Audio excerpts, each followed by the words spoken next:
अच्छा सरदार साहब, हिकिड़ो सुवाल त गुज़िरियल ॾींहं खां वठी जेको वीडियो वायरल थियो आहे हिकिड़ी सोशल मीडिया ते त सरदार ख़ान चांडियो ऐं संदसि भाउ बुरहान ख़ान चांडियो DC हाउस में अची करे जेको भॼन राग कई आहे, DC ते तशदुद कयो आहे, इन ॻाल्हि में केतिरी सदाकत आहे? मां त हिन ॻाल्हि में का सदाकत न आहे। इहा वीडियो मां बि कल्ह ॾिठी आहे राति ते।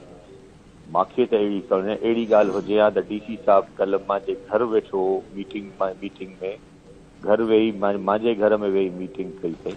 अहिड़ी ॻाल्हि हुजे हा त उहा पोइ माॾे घर छो अचे हा? अहिड़ी इंसिडेंट आहे कोन।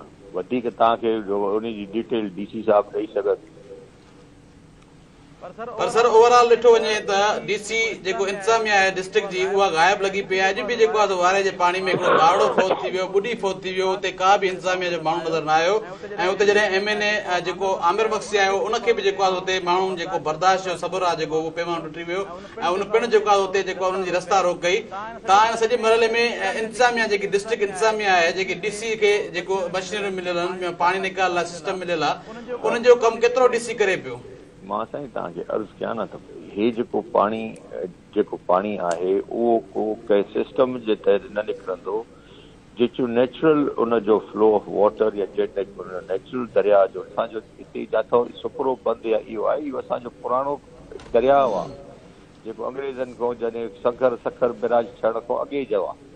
पाणी हितां वहंदो हो, सम्झो न, को अहिड़ी ॻाल्हि कान्हे। पर हाणे उनखे रस्तो जेके हिन महिल अहिड़ी आफ़त जहिड़ी बारिशूं जेके थियूं आहिनि उन्हनि में उनखे रस्तो जेसिताणी पाणी हद खां वधीक अची वियो आहे उनखे दॻ मिलणु खपे।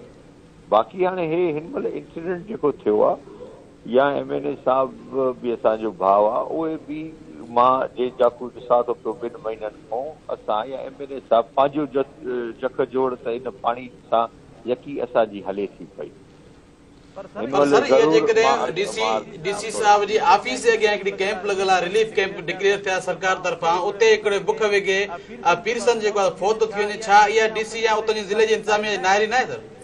अदा हाणे इहा अहलियत नाअहलियत उहो पाण तव्हां पुछी सघंदव उन्हनि खां।